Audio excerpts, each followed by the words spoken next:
जिसने लाकर कलाम इलाही दिया वो मोहम्मद मदीने में मौजूद है।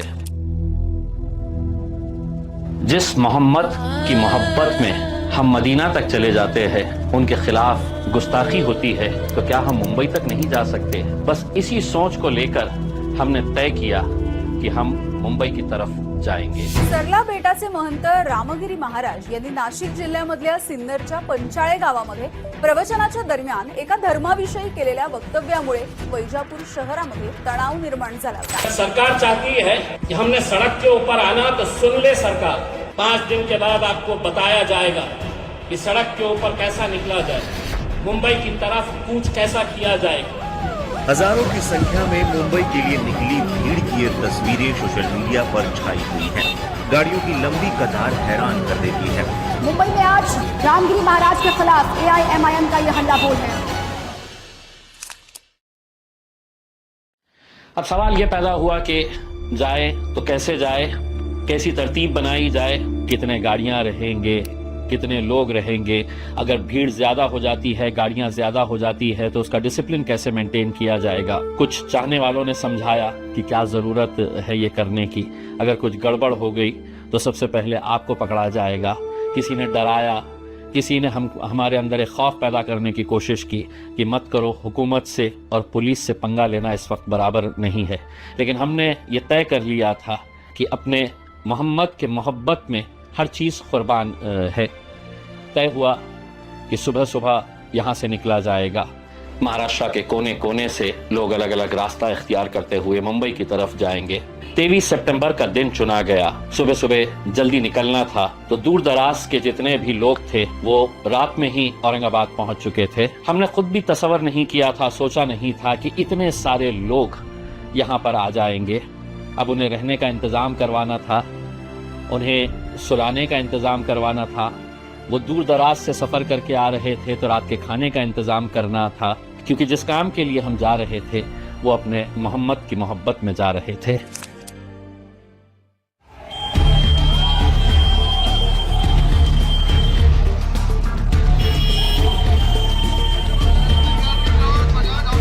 हर रोज़ जैसे जैसे 23 सितंबर का दिन करीब आता गया तो हमें खुद इस बात की बेचैनी सताने लगी थी कि इतनी सारी गाड़ियां, लोगों का इतना बड़ा रिस्पांस।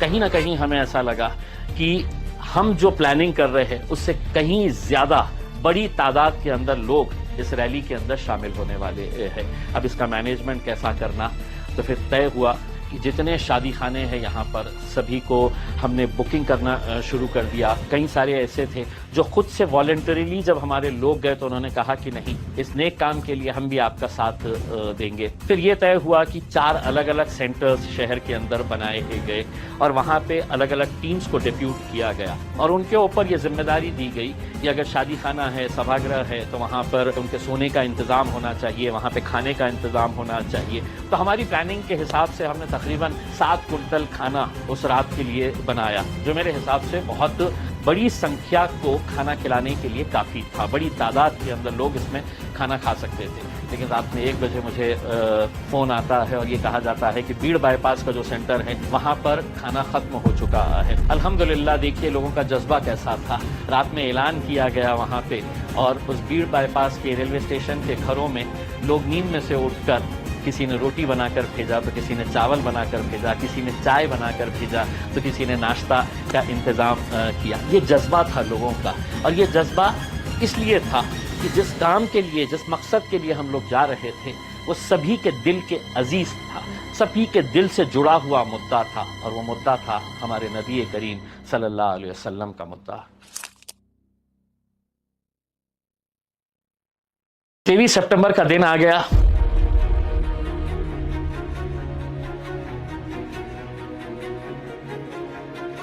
सुबह सुबह हमने तय किए थे कि हम 7:30 बजे जहाँ जहाँ पर भी जो सेंटर्स के ऊपर गाड़ियाँ रुकी है उनको ये ताकीद कर दी गई थी कि सुबह जल्दी से आपको फजर की नमाज़ पढ़ के आपको नाश्ता करवाना है और 7:30 बजे सब एक जगह से होते हुए पूरा काफिला निकलेगा।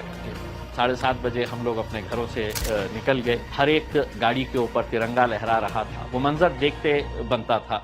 जब हम पहला टोल नाका क्रॉस किए तो मुझे एक वरिष्ठ पुलिस अधिकारी का, एक सीनियर पुलिस ऑफिसर का फ़ोन आया और उसने मुझसे कहा कि इम्तियाज़ साहब, हमारी जो काउंटिंग हुई टोल बूथ के ऊपर तो 2700 गाड़ियाँ आपकी यहाँ से गुजरी है।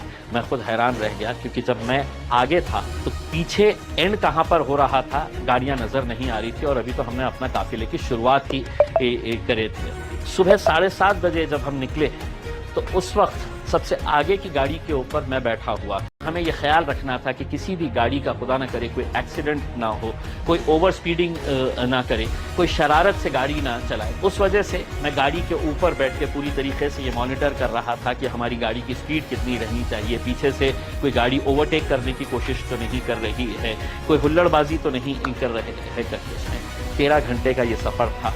मैंने अपनी ज़िंदगी के अंदर ऐसा मंजर नहीं देखा कि घंटों तक लोग गाड़ियों के ऊपर लटके हुए थे, क्योंकि लोग ज़्यादा हो गए थे, गाड़ियाँ कम हो गई थी।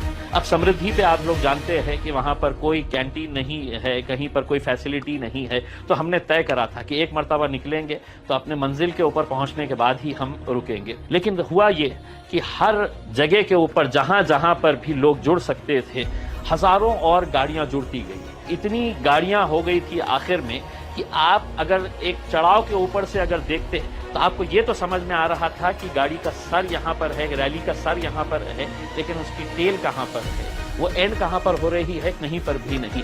हमने हमारे जो ड्रोन्स लेकर चल रहे थे लोग, हमने उनसे ये कहा कि पूरा कवर करो, तो उन्होंने हमको ये बताया कि ड्रोन भी कवर नहीं कर पा रहा था, क्योंकि उसकी रेंज के बाहर भी गाड़ियाँ दिख रही थी। तो हम लोग अपने काफिला लेकर जब नासिक के पास गए तो नासिक के बाद जितनी भीड़ वहाँ पर इकट्ठा हुई, और वहाँ से फिर मोटरसाइकिल हो, जो गाड़ी हो, हर कोई ज्वाइन कर लिया था। बल्कि ऑटो रिक्शे में भी लोग उसके अंदर सवार थे, ऑटो रिक्शे में भी बैठकर आ रहे थे। और इस दौरान हमने यही दुआ करते हुए जा रहे थे कि अल्लाह, जिस नेक इरादे से हम लोग जा रहे हैं, कहीं कोई ऐसी घटना ना हो जाए, कहीं कोई ऐसा हादसा ना हो जाए कि जिसकी वजह से किसी बच्चे को नुकसान हो जाए, किसी गाड़ी का एक्सीडेंट हो जाए।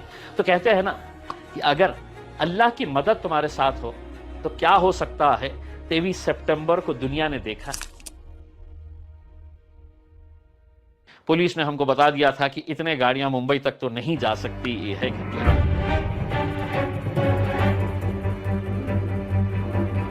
मुझ पर दबाव ये था कि किसी मिनिस्टर ने आना चाहिए ये लेने के लिए, लेकिन मैं जानता था कि बच्चों के अंदर गुस्सा कितना है करके, और इतनी भीड़ के अंदर अगर कोई मंत्री अगर आता तो शायद बच्चे उसको पॉजिटिवली नहीं लेते और उनका गुस्सा कहीं ना कहीं फूट पड़ता। तो मैंने खुद ने वहाँ के वरिष्ठ अधिकारियों से ये कहा कि हमारा मेमोरेंडम सरकार की तरफ से लेने के लिए कलेक्टर, डिविजनल कमिश्नर, सीपी और एडिशनल सीपी, जॉइंट सीपी, ये पूरे रहेंगे, तो हम इनको निवेदन देंगे। हमने वहाँ पर ये फैसला किया कि हम इसके आगे नहीं जाएंगे, और उसके पीछे मकसद था कि हमारे नबी करीम सल्लल्लाहु अलैहि वसल्लम ने इंसानियत का पैगाम दिया है, और उन्होंने कहा है कि किसी दूसरे को तुम्हारी वजह से तकलीफ़ नहीं होनी चाहिए। मुंबई हम चले जाते, गाड़ियाँ इतनी सारी लेकर, तो ना जाने कितने लोगों को इसकी तकलीफ़ का सामना करना पड़ता। हम गए वहाँ पर और हुकूमत को, सरकार को एक पैगाम दे दिए है कि ये मुल्क संविधान के हिसाब से चलना चाहिए, कोई भी किसी भी जाति, धर्म और मज़हब के बारे में नहीं बोलना चाहिए। और जो मांगे हमने रखी है उसमें एक मांग तो ये थी कि एक ऐसा कानून बनाया जाए कि तुम तुम्हारे धर्म को मानो, मैं मेरे मज़हब को मानूंगा, मैं तुम्हारे धर्म के बारे में कुछ कहूँगा नहीं, तुम मेरे मज़हब के बारे में कुछ कहेंगे नहीं। दूसरी हमारी मांग थी कि मौलाना सलमान अज़हरी साहब को फ़ौरन रिहा किया जाए। और तीसरी हमारी मांग थी कि जो भी पिछले कुछ महीनों के अंदर हमारे हुजूर के ख़िलाफ़, नबी करीम सल्लल्लाहु अलैहि वसल्लम के ख़िलाफ़ या मुसलमानों को धमकियां देने की बात कर रहे हैं, उनके ख़िलाफ़ अगर क़ायदा है तो वो क़ायदे का पालन क्यों नहीं हो रहा है, यही हुकूमत को याद दिलाने के लिए हम वहाँ पर गए थे।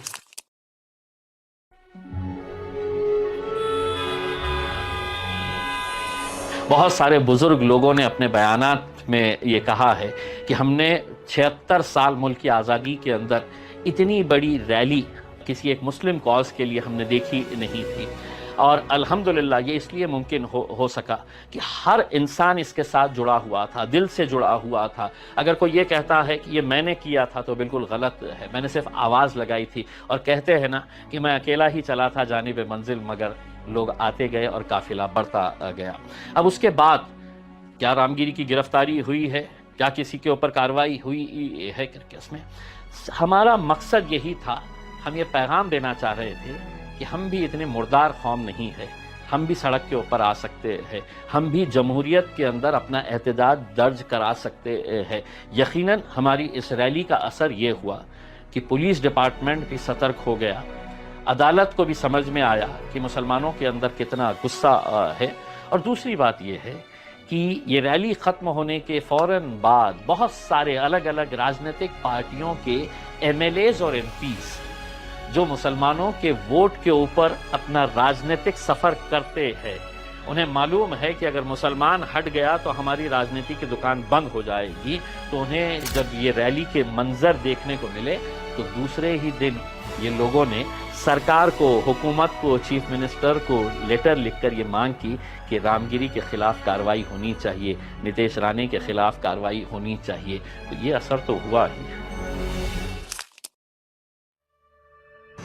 सलाम है इम्तियाज जलील को, उसके एहतिजाज को सलाम है, पुरअमन अंदाज को जला सलाम है। हम तो दुनिया को बताते हैं, उधर उस कलंदर ने भी, मर्द कलंदर ने उधर वो रैली निकाल के इम्तियाज जलील ने भी बता दिया, दुनिया को समझा दिया कि देखिए, इस पूरी रैली के बाद अल्हम्दुलिल्लाह मैंने बहुत सारे उलमा इकराम के, बहुत सारे मौलानाओं के बयान सुना हूँ और उन्होंने जिस तरीक़े से इस रैली की तारीफ़ की है, यकीनन मेरे हिसाब से हमारा मकसद भी यही है।